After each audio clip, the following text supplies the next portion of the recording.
जिसे अभी माँ की गोद में मुस्कुराना था, वो आज अस्पताल के गेट पर दादी की गोद में बिलख रही है।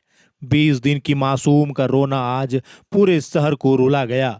माँ ने छोड़ा साथ अस्पताल के आंगन में गूंज उठी एक नन्ही की चीख। सदर अस्पताल गोड्डा के गेट के बाहर आज सुबह का नजारा किसी दिल दहला देने वाले दृश्य से कम नहीं था।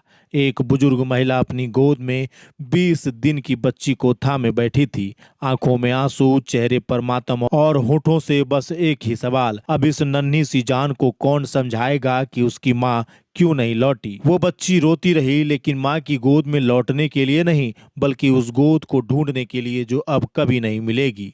हवा में उसकी सिसकियां तैर रही थी और वहां मौजूद हर शख्स का दिल भर आया। लोग पास से गुजरते हुए ठहर गए। किसी ने रुमाल से आंखें पोंछी, किसी ने सिर झुका लिया। जिसे माँ की ममता का एहसास भी नहीं हुआ, जिसे दूध की खुशबू तक महसूस नहीं हुई, वो आज रो रो कर इस दुनिया से पूछ रही थी, क्यों छिन गई उसकी माँ। कहते हैं बच्चे के पहले 20 दिन माँ के बिना अधूरे होते हैं, लेकिन इस मासूम के हिस्से तो माँ का नाम भी अधूरा रह गया। उसकी कलाई पर अब भी जन्म का बैंड बंधा है, जिस पर लिखा है बेटी अंजनी, पर आज वह नाम अनाथ हो गया। अस्पताल के गेट पर बैठी दादी की चीख और मासूम की रुलाई ने माहौल को बोझिल कर दिया। दादी बार बार बस यही कहती रही, अभी तो आंख खोली ही थी इसने और तू छोड़ गई हमें। लोगों की भीड़ लगी थी, पर किसी के पास जवाब नहीं था। सबके होठ बंधे थे, आंखें नम थी और मन सवाल से भरा। आखिर यह किसकी गलती थी? किसकी लापरवाही ने छीन ली इस मासूम की माँ? यह दर्दनाक घटना पोड़ैयाहाट प्रखंड के ग्राम रतनपुर की है। अंजनी देवी पति सिंटू ठाकुर को 20 दिन पहले गोड्डा सदर अस्पताल में भर्ती कराया गया था। ऑपरेशन के बाद उन्होंने एक प्यारी सी बच्ची को जन्म दिया था। परिवार खुशियों में डूबा था, लेकिन किस्मत ने मातृत्व की मुस्कान छीन ली। डॉक्टर और कर्मियों की निगरानी में वह लगातार भर्ती रहीं, पर आज अचानक परिजनों को सूचना मिली कि मरीज अब नहीं रही। परिजन ने सदर अस्पताल के डीएस को लिखित शिकायत देकर जांच की मांग की है। उनका कहना है, अगर हालात गंभीर थी तो हमें पहले क्यों नहीं बताया गया। इस मामले पर अस्पताल उपाधीक्षक डॉक्टर ताराशंकर झा ने कहा, महिला के उपचार में किसी प्रकार की कोई कोताही नहीं बरती गई। उन्हें समुचित चिकित्सा दी गई थी। प्रसूता एक्लेम्पीसिया की शिकार थी, जिसके कारण उनकी हालत अचानक बिगड़ गई।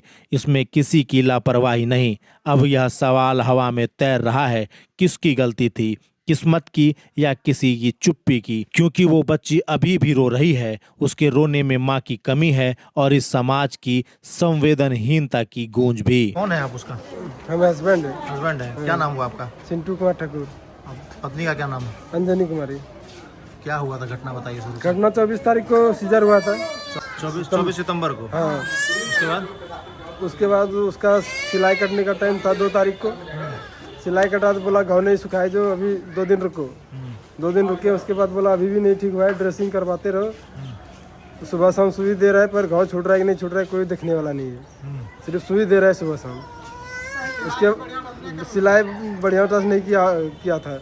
वही लोग बोला खुद की सिलाई बढ़िया नहीं हुआ था, सिस्टर लोग ही बोली। यहाँ की सिस्टर लोग बोली। हाँ, फिर तो जो लड़का किया था सिलाई, उसको बोला ऐसे सिलाई करता है, उसको बोला मैं मतलब, तो कुछ नहीं बोला। उसके बाद गाँव तो नहीं सूख रहा था कि सूख रहा था, वही लोग बता पाएगा ना। कल से मतलब उसका ज़्यादा तबीयत खराब हो, उछलने लगा बहुत। मतलब वो डॉक्टर लोग बोला चमकी बीमारी हो गया है इसको। उसके बाद सुई दवाई दे रहे, कल से बेहोश ही रहता था। बेहोश ही था। हाँ, अभी एक्सपायर हो गया। अभी एक्सपायर हो गया। डॉक्टर से पूछे नहीं क्या हुआ? डॉक्टर से पूछते पूछते तो उन लोग को कितना बार बोले कि नहीं होता है तो हमको भेज दीजिए। बोलता है घर ले आके क्या करिएगा, रोज आना पड़ेगा ड्रेसिंग करवाने के लिए। रोज ड्रेसिंग करवाते करवाते थक गए, घाव नहीं छूटा। अब उसके वजह से हो गया, क्या हो गया क्या पता नहीं चला। कोई कुछ पता नहीं। क्या हुआ? बच्ची हुई है? बच्ची हुई। कहाँ घर है आप लोग का? रतनपुर पोड़ैयाहाट गोड्डा। पोड़ैयाहाट रतनपुर से, वहाँ से आए हैं।